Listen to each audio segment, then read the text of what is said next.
What's up, boo boo? How you doing? Oh man, I'm doing good. I'm doing real good, man. I had to call you.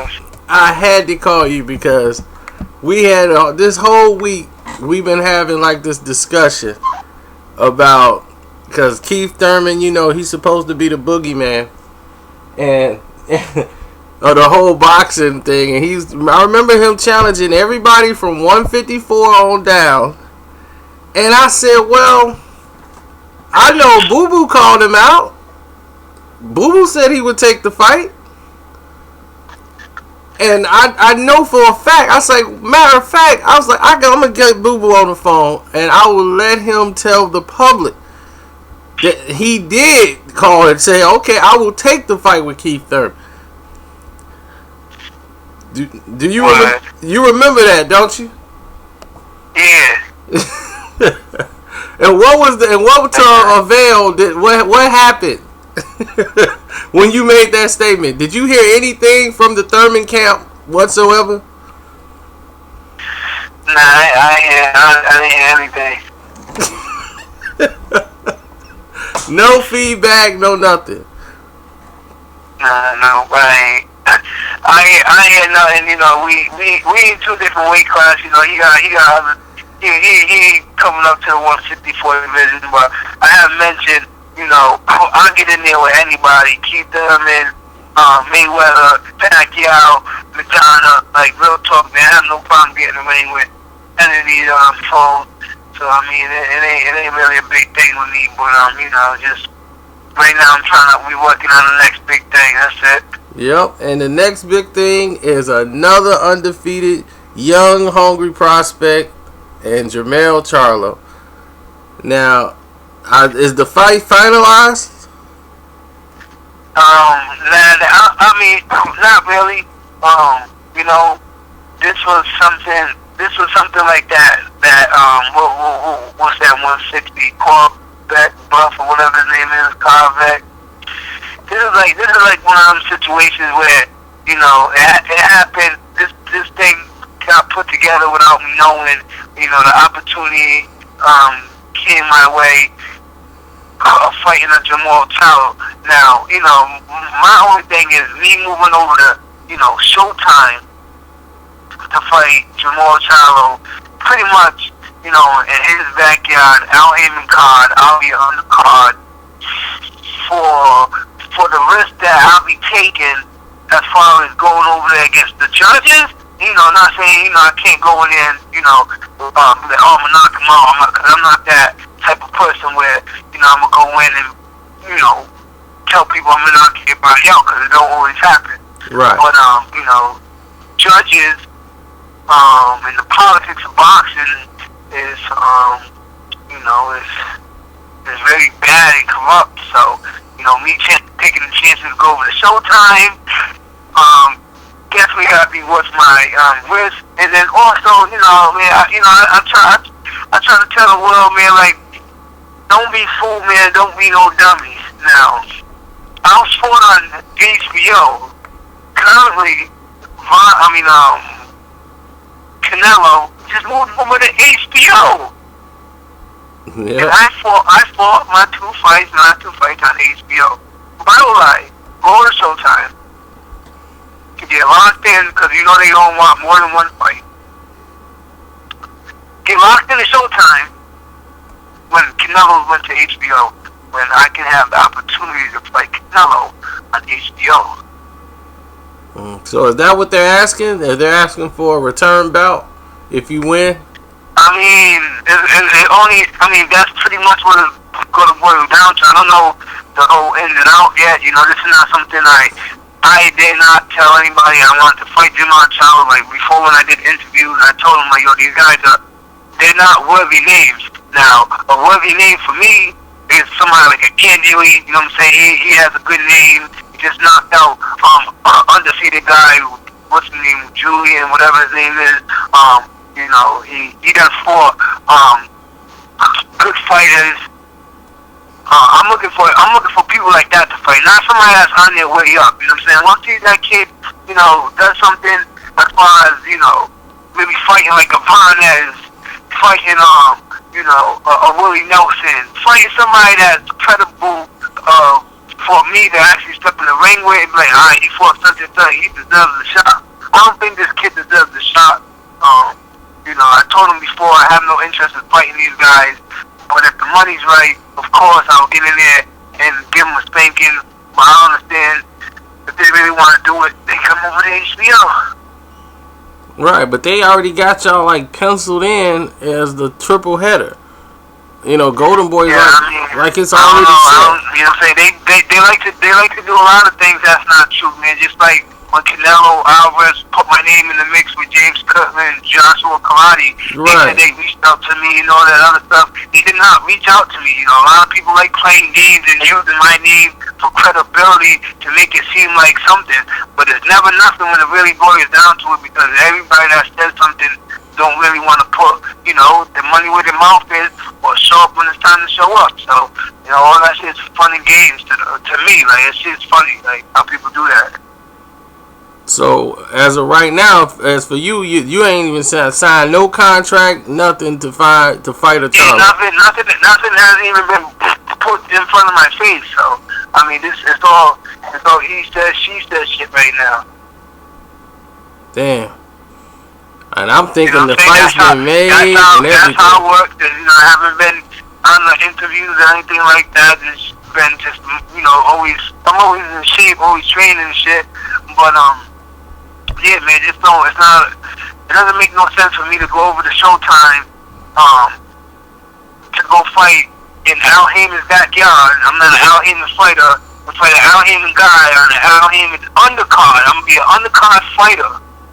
Why am I going on Showtime to fight on undercard? Am I getting worth my risk? Like, is it really worth that? Now, I can still with HBO and keep doing my thing and fight. Like I said, there's other opposition out there that has better names than the Charlo. Like, yeah, they're cool, they're upcoming, they're undefeated. But who has they really fought for them to have a shot with Demetrius Andrade? Right. Like, have you talked with The people don't know. The people, like, it's really bounce it off. It's like I'm just using an example of Andy Lee versus Charlo. I think Andy Lee's name is bigger. Right. I mean, Andy Lee's more established. He's been on HBO a few times. He's been on a lot of HBO fights a few times. But, like, have HBO reached out to you, like, saying that they got other fights for you? Yeah, of course. We're kind of like trying to put some stuff together. There's a lot of other stuff going on within my promotions that we're trying to figure out. But HBO definitely wants me, and they want to keep me there, and we're trying to figure out what's the best thing to do, and we want to make sure we can get that Canelo Alvarez fight. Like, there's no point for me to, like I said, it don't make no sense for me to go over to Showtime, like, fight. Okay, I gotta put my belt on the line, pretty much, to fight. Of course, there's gonna be a rematch clause, this and that, blah blah blah. First right to refusal, Showtime, HBO, or they gonna try to match the money, or whatever the situation is. Man, that's just how it works. You think because Heyman's involved that he because I know you're not signed with Al. Is this a situation where I want to try to get some control or some type of way to have you involved? Because I think he wanted to sign you at one point, didn't he? I mean, there was talks a while ago, a few years back, but nothing happened. I just kept doing my thing, just waited out, see what will come. But other than that, there's nothing. Okay, so I'm trying to think at HBO. The only fight I could see out there really at 154 would be Canelo. You think Canelo would face you? He would have no choice on the show. HBO, that's what I'm trying to say. It's just, you said there's nobody else other than Cotto. All right, after the Cotto fight, or if it does go through, then what? If you're going to go to HBO, they're going to get him they're locking him in for so many fights. So therefore, I can get into one of them fights. It's going to be guaranteed. It will happen. Like there's no running. You cannot run from it. Yeah, because they're talking about after that, the winner of that fight has to fight Gennady Golovkin, and I'm like, why did Golovkin become a mandatory? But I don't know. But they saying the winner of that fight got to fight. They have to fight the winner of. Have to fight Gennady Golovkin after this fight he just won. What fight? The winner of Cotto and Canelo. If they fight each other, the winner has to fight Golovkin.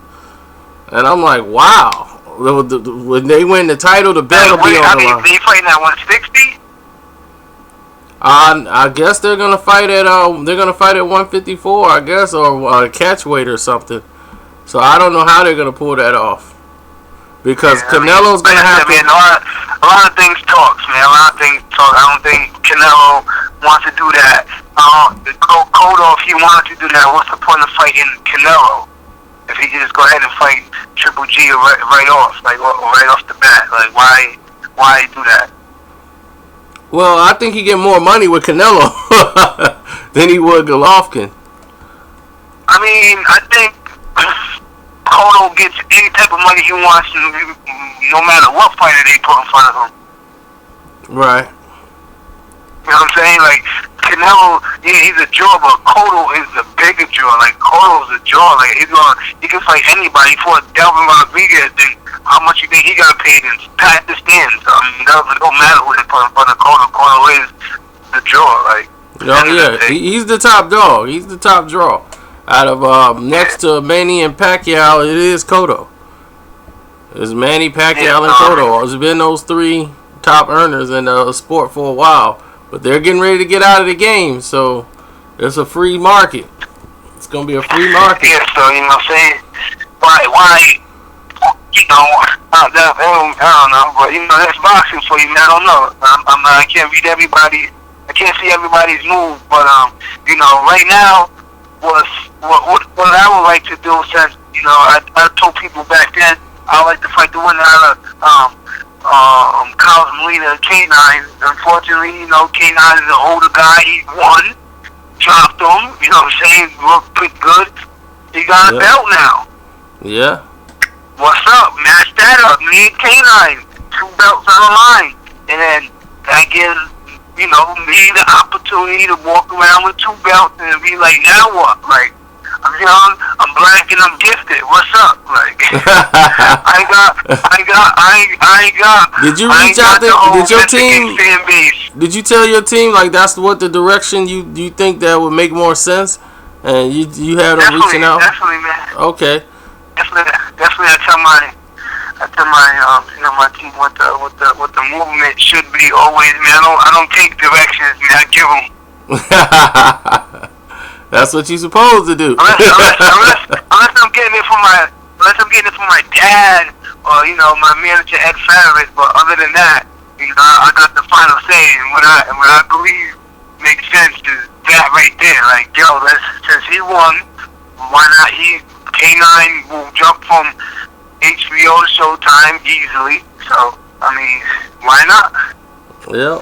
You know, if we could do it right here in Foxwoods, in Providence, in Connecticut, like, he's fought out here plenty of time. He's got you know what I'm saying? Why not? Let's just do it right here. I mean, he just fought in Mexico. I'm quite sure K9 don't mind fighting anywhere in the world. Yeah. So, and that's enough time. We can do it January 1st, right off rip, January. Gives him time to rest, get in shape, boom. All right, fam. I gotta cut you short because I gotta go ahead and take this call. And then do you think, Playboy? All right, we're gonna chop this up later.